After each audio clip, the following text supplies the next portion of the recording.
निदा और आसिम हाल ही में कराची के गुलिस्तान जौहर में अपने नए अपार्टमेंट में मुंतकिल हुए थे। वो महीनों से अपने बजट के अंदर एक जगह तलाश कर रहे थे और ये सच होना बहुत अच्छा लगता था। एक पुरानी इमारत की 8वीं मंजिल पर 2 बेडरूम्स का एक कुशादा फ्लैट जिसमें एक बालकोनी है जिससे हलचल मचाते शहर नजर आता है। इस इमारत ने बेहतर दिन देखे थे, छलके वाली पेंट और एक करिए की लिफ्ट के साथ, लेकिन किराया हैरत अंगेज तौर पर सस्ता था।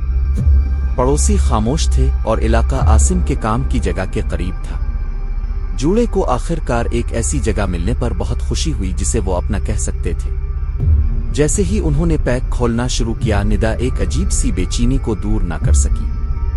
अपार्टमेंट के बारे में कुछ ऐसा था जिस पर वो अपनी उंगली बिल्कुल नहीं रख सकती थी। कराची के मरतूब मौसम के बावजूद हुआ भारी महसूस हुई और कमरों में गैर मामूली सर्दी थी। आसिम ने इसके खदशात को मुस्तरद करते हुए उन्हें हरकत के दबाव से मंसूब किया। अपार्टमेंट में उनकी पहली रात परेशान कुन थी। निदा सुबह 3 बजे के करीब अंधेरे कमरों में गूंजने वाली हल्की सी सरगोशियों की आवाज से बेदार हुई। इसने आसिम को जगाने के लिए कहा, लेकिन इसने इसे हुआ कि शोर अब पुरानी इमारत के टकराने की वजह से हटा दिया। निदा को यकीन नहीं आ रहा था, लेकिन इसने वापस सोने की कोशिश की। अपने आप से कहा कि ये सिर्फ इसकी तखय्युल थी जो इस पर चालें चल रही थी। जैसे जैसे रात ढलती गई, सरगोशियों की आवाजें तेज होती गईं, जैसे कि कई लोगों के दरमियान खामोशी से गुफ्तगू हो रही थी। निदा ने कंबल अपने सर पर खींच लिया। इसका दिल धड़क रहा था जब वो सुबह के जल्दी आने की दुआ मांग रही थी। आखिरकार आवाजें मध्यम हो गईं और इसे बेचैन नींद में छोड़ दिया। अगली सुबह निदा ने अपार्टमेंट को तलाश करने का फैसला किया जब आसिम काम पर था। वो इस एहसास को मुतज़लज़ल नहीं कर सकती थी कि कुछ गलत था और इसे पिछली रात के अजीब व गरीब वाक़यात की कोई वजाहत मिलने की उम्मीद थी। जैसे ही वो मध्यम रोशनी वाले दालान से गुजर रही थी, इसने एक धुंधली वो महसूस की जो कॉरिडोर के आखिर में एक छोटे से बंद दरवाजे से आ रही थी। ये एक ऐसा दरवाजा था जिसे उन्होंने पहले महसूस नहीं किया था। एक कोने में टुक गया। तजस्सुस इससे बेहतर हो गया और उसने चाबी के लिए अपार्टमेंट की तलाश की। दराजों में घूमने फिरने के बाद आखिरकार इसे एक जंग आलूद पुरानी चाबी मिली जो फुट लग रही थी। कांपते हाथों से इसने दरवाजा खोला और ठंडी हवा की लहर से टकरा गई। कमरा छोटा और खाली था, सिवाय एक खाक आलूद पुराने आईने के जो दीवार से टेक लगाए हुए थे। आईना बड़ा था, एक आराइशी फ्रेम के साथ, जो दूसरी सूरत में सादा अपार्टमेंट में जगह से बाहर नजर आता था। निदा ने अपने अक्स को घूरते हुए अपनी रीढ़ की हड्डी में कांपती महसूस की। ऐसा लगता था कि आईना इसकी छवि को बिगाड़ रहा है, जिससे वो पीला और निराला नजर आ रहा है। अचानक सरगोशियां वापस आईं, इस बार जोर से, और वो कसम खा सकती थी कि वो आईने से ही आ रहे थे। घबरा कर इसने दरवाजा बंद किया और इसे लॉक कर दिया।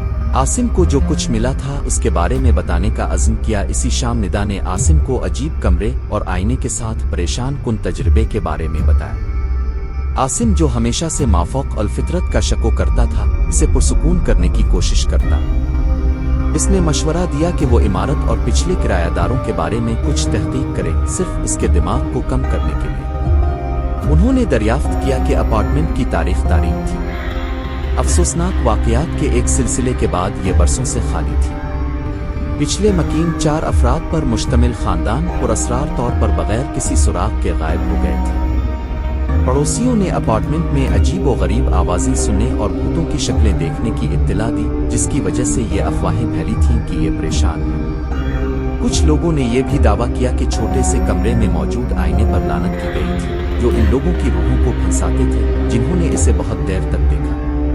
आसिम को अब भी यकीन नहीं आ रहा था, लेकिन निदा घबरा गई। इसने इससे अपार्टमेंट छोड़ने की इल्तिजा की, लेकिन आसिम ने इसरार किया कि वो इतनी जल्दी दोबारा मुंतकिल होने के मुतहम्मिल नहीं हो सकते। इसने इसे यकीन दिलाया कि कहानियां सिर्फ तवहम परस्ती हैं और अगर वो आईने को नजरअंदाज कर दें तो वो ठीक हो जाएंगी। अगली रातें एक डरावना ख्वाब थी। सरगोशियां ज्यादा कसरत से होने लगी, अक्सर अजीब खटखटाने की आवाजें और देखे जाने का एहसास होता है।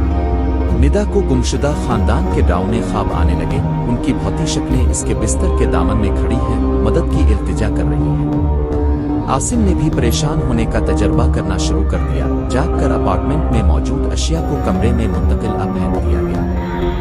एक रात निदा ने जाग कर देखा कि दालान का छोटा सा दरवाजा खुला है।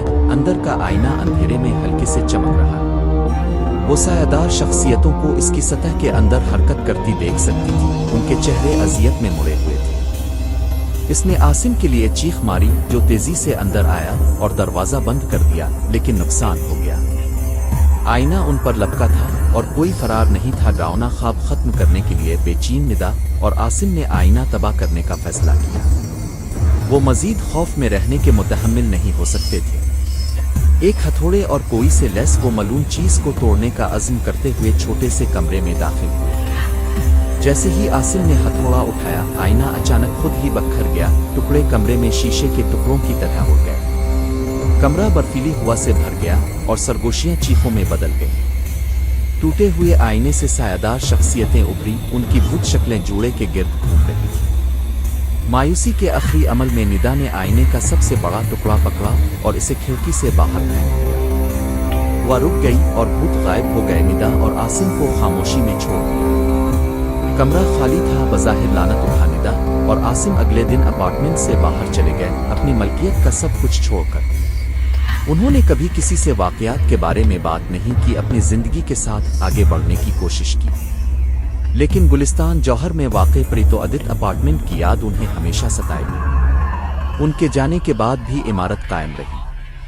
ٹوٹے ہوئے آئینے والے چھوٹے سے کمرے کو بند کر دیا گیا تھا، لیکن سرگوشیاں اب بھی دالانوں میں رات کے وقت گونجتی تھیں، جو اس میں رکھے ہوئے تاریک رازوں کی یاد دہانی تھی۔